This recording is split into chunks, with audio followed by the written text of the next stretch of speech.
ದೇವರು ಪ್ರೀತಿಸುವ ಪ್ರೀತಿಯ ಬಿಗ್ ಜೆ ಟಿವಿ ಪ್ರಿಯ ವೀಕ್ಷಕರಿಗೆ ನಮ್ಮ ಕರ್ತನಾದ ಯೇಸು ಕ್ರಿಸ್ತನ ಹೆಸರಿನಲ್ಲಿ ನಿಮ್ಮನ್ನು ವಂದಿಸಿ ಸ್ವಾಗತ ಬಯಸ್ತಿದ್ದೇವೆ. ಬನ್ನಿರಿ, ದೇವರ ವಾಕ್ಯವನ್ನು ಇಂದು ನಾವು ಅಧ್ಯಯನ ಮಾಡಿಕೊಳ್ಳೋಣ. ಇಂದಿನ ನಮ್ಮ ಅಧ್ಯಯನ ಅಪೊಸ್ತಲರ ಕೃತ್ಯಗಳು, the book of Acts, chapter 27, 27ನೇ ಅಧ್ಯಾಯದ ಎರಡನೇ ಭಾಗ. 27ನೇ ಅಧ್ಯಾಯ 27ರಿಂದ 44ನೇ ವಚನದವರೆಗೆ. Book of Acts chapter 27 verses 27 to 44. ಈ ಎರಡನೇ ಭಾಗ ಪುಸ್ತಕೃತಿ 27ನೇ ಅಧ್ಯಾಯದಲ್ಲಿ ನಾವು ನೋಡುವಂಥದ್ದು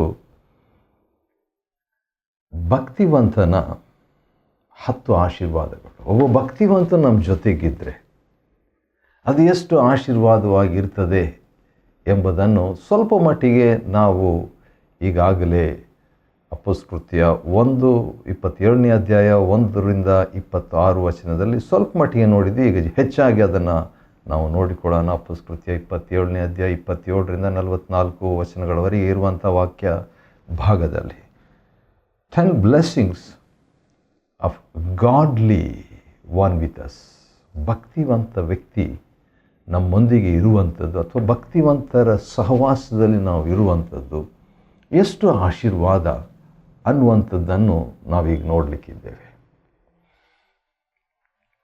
ಅಪೊಸ್ತಲರ 27ನೇ ಅಧ್ಯಾಯದ 31ನೇ ವಚನದಲ್ಲಿ ಅಥವಾ 31ನೇ ವಚನದಲ್ಲಿ ನಾವು ನೋಡುವಾಗ, ಈಗ ನೌಕೆ ಎಲ್ಲಿ ನೆಲಕ್ಕೆ ಅಪ್ಪಳಿಸಿಬಿಡ್ತದೋ ಎಂಬ ಭಯದಿಂದ ಏನು ಮಾಡಿದರು,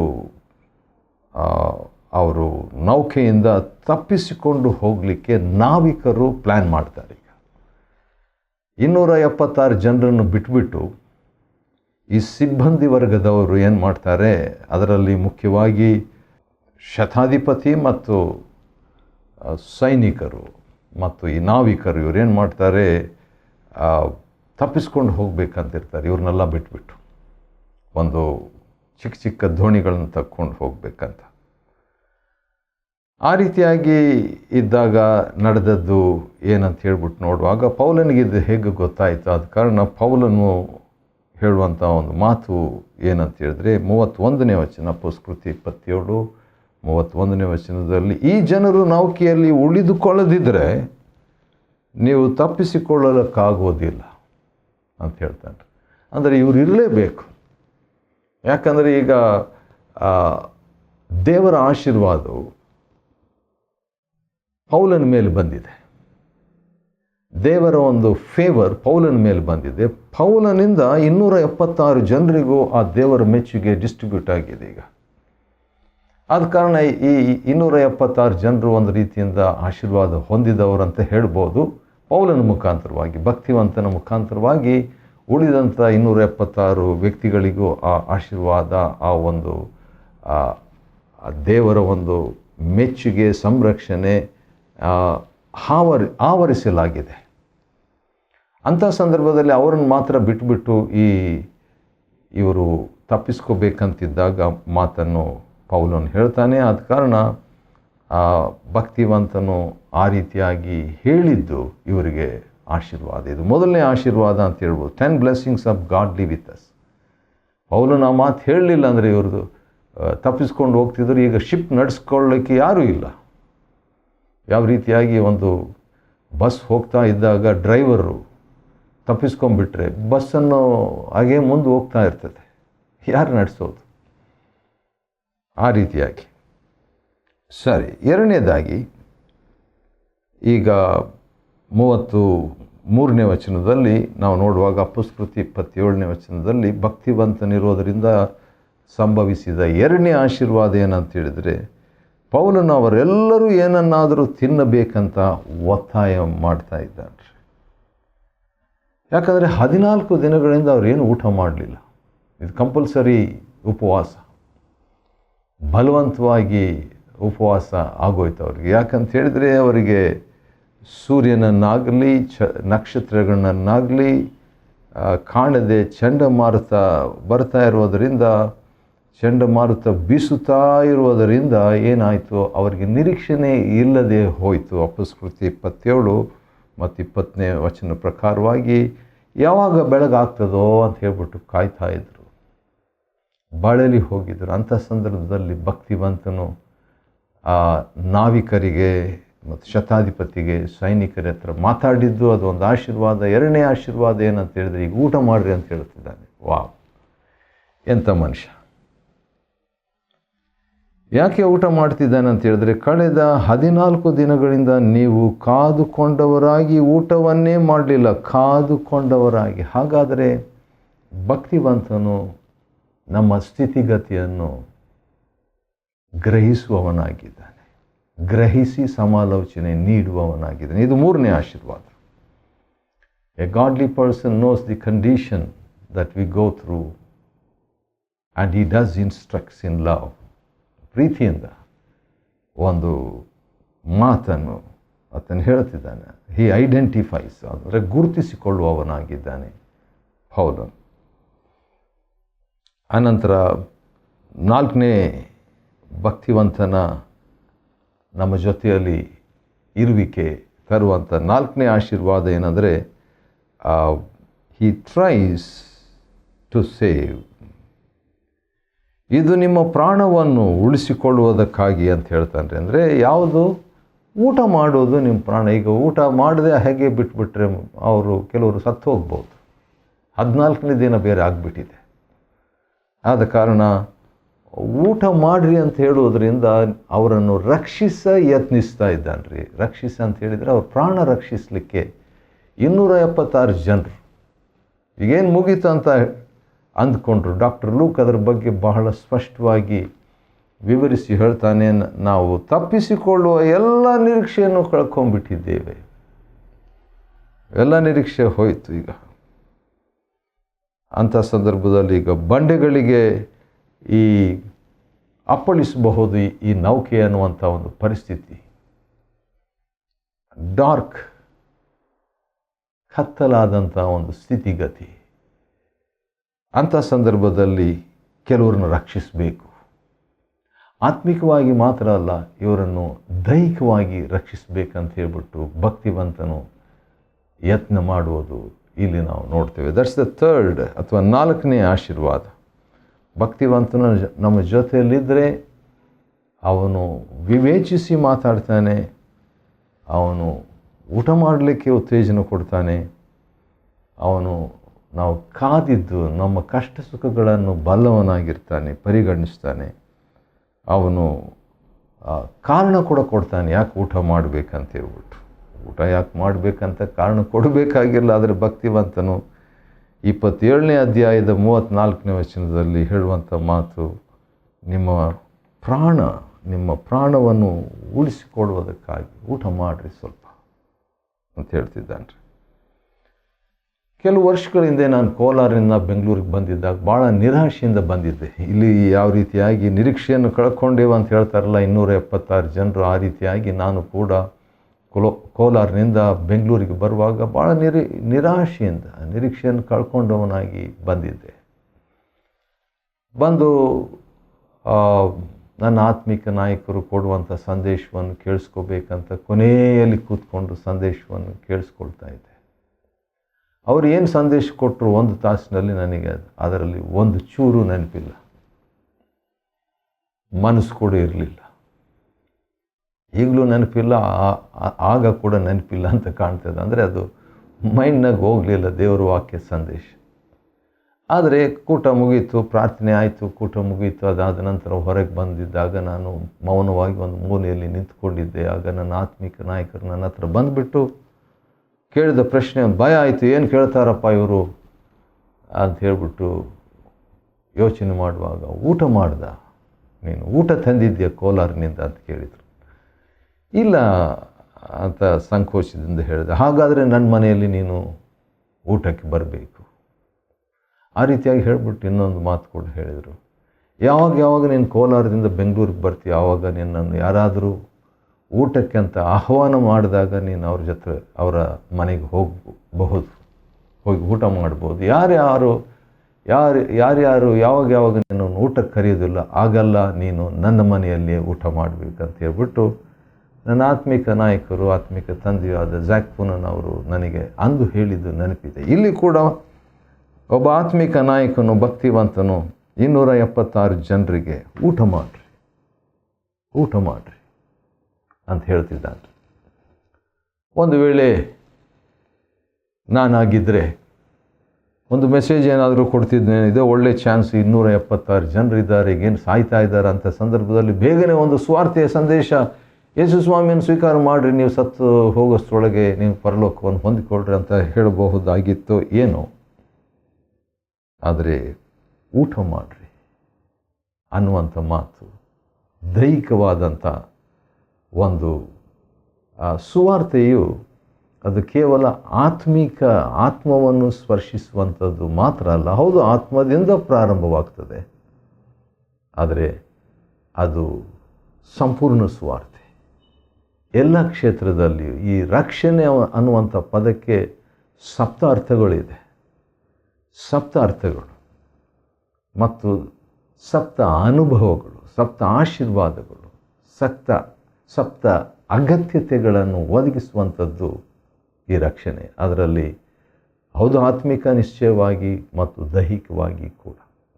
ಸ್ವಾಮಿಗಳೇ ನಾವು ರಕ್ಷಣೆ ಹೊಂದುವುದಕ್ಕೆ ಏನು ಮಾಡಬೇಕಂತ ಅವತ್ತು ಸೆರೆಮನೆಯಲ್ಲಿದ್ದಂಥ ಸೆರೆ ಅಧಿಕಾರಿಗಳು ಪೌಲನಿಗೆ ಕೇಳಿದಾಗ, ಕರ್ತನಾದ ಯೇಸುವಿನ ಮೇಲೆ ನೀನು ನಂಬಿಕೆ ಇಡು ಅಂತ ಹೇಳಿದಾಗ, ಮುಂದಿನ ವಾಕ್ಯದಲ್ಲಿ ನೋಡ್ತೀವಿ ಅವರು ಊಟ ಮಾಡಿದ್ರು ಅಂತ ಹೇಳ್ಬಿಟ್ಟು. ಊಟ ಕೂಡ ಭಾಳ ಪ್ರಾಮುಖ್ಯ, ಒಂದು ಅನ್ಯೋನ್ಯತೆ ಕೂಡ ಇತ್ತು ಅಂತಂದರೆ. ಊಟ ರಕ್ಷಣೆ ಅಂತ ಹೇಳ್ತಾ ಇಲ್ಲ ನಾನು, ಆದರೆ ಆ ರಕ್ಷಣೆಯು ಆ ದೈಹಿಕ ಅವಶ್ಯಕತೆಯನ್ನು ಕೂಡ ಒದಗಿಸಿ ಕೊಡುವಂಥದ್ದಾಗಿದೆ. ಸರಿ, ಮುಂದೆ ನಾವು ನೋಡುವುದಾದರೆ ಭಕ್ತಿವಂತನು ನಮ್ಮ ಜೊತೆಯಲ್ಲಿರುವಂಥದ್ದು 10 ಆಶೀರ್ವಾದಗಳು. ಅದರಲ್ಲಿ 4ನೇ ಆಶೀರ್ವಾದ, ಅವನು ರಕ್ಷಿಸೋದಕ್ಕೆ ಯತ್ನಿಸಿದನು ಅಂತ ನಾವು ನೋಡ್ತೇವೆ. 4ನೇದಾಗಿ. 5ನೇದಾಗಿ ನೋಡುವಾಗ ಅವನು ಸಕಾರಾತ್ಮಕವಾಗಿ ಹೇಳುವಂಥ ಒಂದು ಮಾತನ್ನು ನಾವು ನೋಡ್ತೇವೆ. ಅದೇನೆಂದರೆ, ನೀವು ಜೀವದಿಂದ ಉಳಿಯಬೇಕು, ಯು ಮಸ್ಟ್ ಲಿವ್.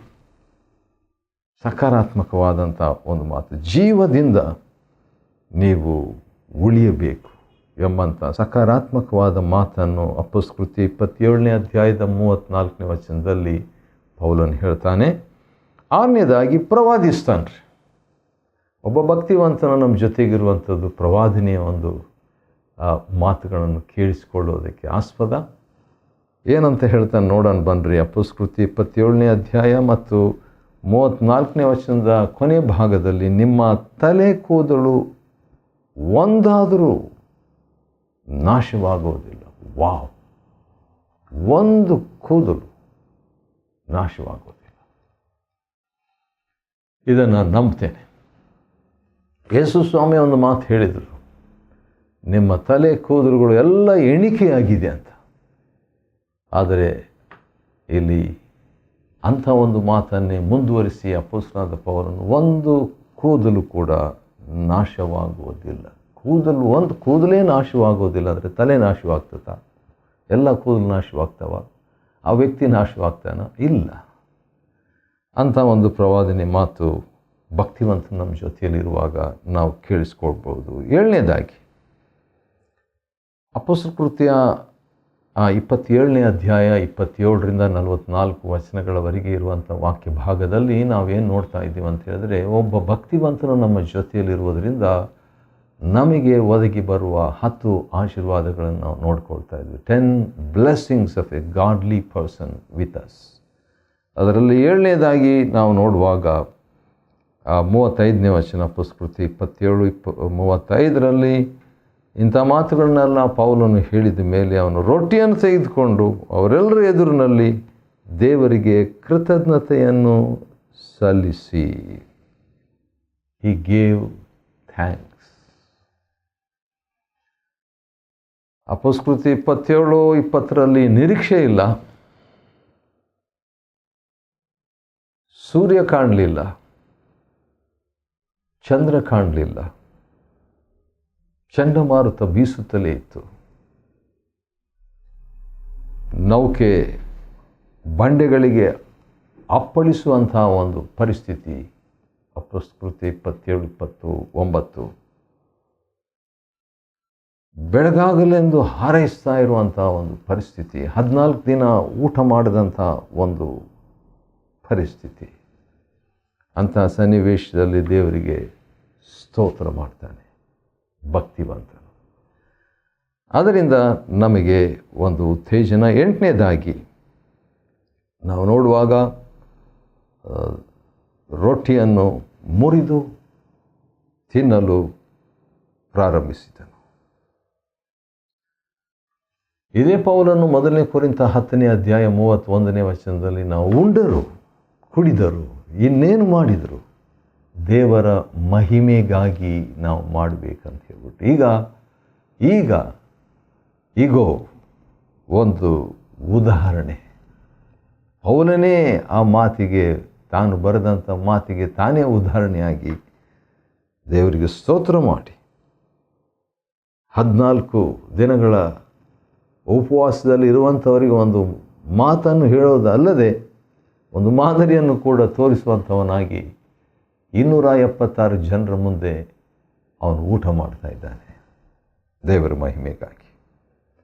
ಅದು ಭಕ್ತಿವಂತನ ಉಪಸ್ಥಿತಿಯ ಮುಖಾಂತರ ಸಂಭವಿಸುವಂಥ 8ನೇ ಆಶೀರ್ವಾದ. 9ನೇದಾಗಿ ಈಗ ಏನಾಯಿತು, ಹತ್ತಿರ ಬೆಳಗಾಯಿತು, ನೆಲವನ್ನು ಗುರುತಿಸಲಿಕ್ಕೆ ಆಗಲಿಲ್ಲ. ಮತ್ತು ಅಂಥ ಪರಿಸ್ಥಿತಿಯಲ್ಲಿ ಈಗ ಬಹಳಷ್ಟು ನೌಕೆ, 41ನೇ ವಚನ, ನೌಕೆ ಮಧ್ಯದಲ್ಲಿ ಮರಳು ದಿಬ್ಬಕ್ಕೆ ಅಪ್ಪಳಿಸಿ ಮುಳುಗಲಿಕ್ಕೆ ಪ್ರಾರಂಭಿಸಿತು. ನೌಕೆಯ ಮುಂಭಾಗ ಮರಳಲ್ಲಿ ಸಿಕ್ಕಿ ಅಲ್ಲಾಡದೇ ನಿಂತಿತು ಮತ್ತು ಹಿಂಭಾಗ ಬಿರುಗಾಳಿ ಹೊಡೆತಕ್ಕೆ ಸಿಕ್ಕಿ ಮುರಿದು ಹೋಯಿತು. 276 ಜನರಿರುವಂಥ ನೌಕೆ ಮುರಿದು ಹೋಯಿತು. ಈ ಪರಿಸ್ಥಿತಿಯಲ್ಲಿ ಈಗ ಈಜಾಡಿ 276 ಕೈದಿಗಳು ತಪ್ಪಿಸ್ಕೋಬಹುದು ಒಂದು ಅವಕಾಶ. ಆದ ಕಾರಣ ಇಲ್ಲಿ ಸೈನಿಕರು ಏನು ಪ್ಲ್ಯಾನ್ ಮಾಡಿದರು, 276 ಜನರನ್ನು ಕೊಂದು ಬಿಡಬೇಕಂತ ಪ್ಲ್ಯಾನ್ ಮಾಡಿದರು. ಯಾಕಂದರೆ ಈಗ ಮರಳು ಬಂತು, ಈಗ ಈಜಾಡಿಕೊಂಡು ಕೈದಿಗಳು ಓಡೋಗ್ಬಿಡ್ತಾರಂತ. ಆದರೆ ಅಪೊಸ್ತಲಕೃತ್ಯ 27:43 ಆದರೆ ಶತಾಧಿಪತಿಯು ಪೌಲನನ್ನು ಉಳಿಸಬೇಕೆಂದು ಬಯಸಿ, ನೋಡ್ರಿ, ಒಬ್ಬ ಭಕ್ತಿವಂತನು ಇರುವುದರಿಂದ ಆ ಭಕ್ತಿವಂತನನ್ನು ಉಳಿಸಬೇಕೆಂದು ಬಯಸಿ 276 ಜನರನ್ನು ಕೊಲ್ಲಲು ಯೋಚನೆ ಮಾಡಿದ ಸೈನಿಕರಿಗೆ ಏನು ಹೇಳ್ತಾನೆ, ಹಾಗೆ ಮಾಡದಂತೆ ಮಾಡಬೇಡ್ರಿ ಅಂತ ಹೇಳ್ದ, ತಡೆದ. ನಾರ್ಮಲಾಗಿ ಹಂಗೆ ಮಾಡಬೇಕು, ಆದರೆ ಒಬ್ಬ ಭಕ್ತಿವಂತನಿದ್ದರಿಂದ 276 ಜನರಿಗೂ ಒಂದು ಪ್ರಾಣಭಿಕ್ಷೆ ಅಂತ ಹೇಳ್ಬೋದು, ಅಥವಾ ಸಂರಕ್ಷಣೆ ಅಂತ ಹೇಳ್ಬೋದು, ಅಥವಾ ಪ್ರಾಣ ರಕ್ಷಣೆ ಅಂತ ಹೇಳ್ಬೋದು. ಕೊನೆಯದಾಗಿ ನಾವು ನೋಡುವಾಗ ಎಲ್ಲರೂ ಸುರಕ್ಷಿತವಾಗಿ ದಡ ಸೇರಿದರು. ವಾವ್! ಹೌದು, ಯಾರಿಗೇನು ಆಗಲಿಲ್ಲ. ಅಪೊಸ್ತಲಕೃತ್ಯ 27 ಮತ್ತು 44ನೇ ವಚನದಲ್ಲಿ ಹೌದು, ಈಜು ಬರುವಂಥವರು ಈಜು ಹಲಿಗೆಗಳನ್ನು ಇಟ್ಕೊಂಡು ನೌಕೆ ತುಂಡುಗಳ ಸಹಾಯದಿಂದ ದಡ ಸೇರಿದರೂ ಎಲ್ಲರೂ ಸುರಕ್ಷಿತವಾಗಿದ್ದರು. ಒಬ್ಬ ಭಕ್ತಿವಂತನು ಇದ್ದದರಿಂದ ಈ 10 ಆಶೀರ್ವಾದಗಳು. ಅಪೊಸ್ತಲಕೃತ್ಯ 27ನೇ ಅಧ್ಯಾಯ 27ರಿಂದ 44 ವಚನಗಳವರೆಗೆ ಇರುವಂಥ ವಾಕ್ಯ ಭಾಗದಲ್ಲಿ ಒಬ್ಬ ಭಕ್ತಿವಂತನ ನಿಮಿತ್ತ ಆಗುವಂಥ 10 ಆಶೀರ್ವಾದಗಳನ್ನು ನಾವು ನೋಡಿಕೊಳ್ಳುವಂತೆ ದೇವರು ನಮಗೆ ಸಹಾಯ ಮಾಡಿದ್ದಕ್ಕಾಗಿ ಆತನಿಗೆ ಸ್ತೋತ್ರವಾಗಲಿ. ದೇವರು ನಿಮ್ಮನ್ನು ಆಶೀರ್ವದಿಸಲಿ.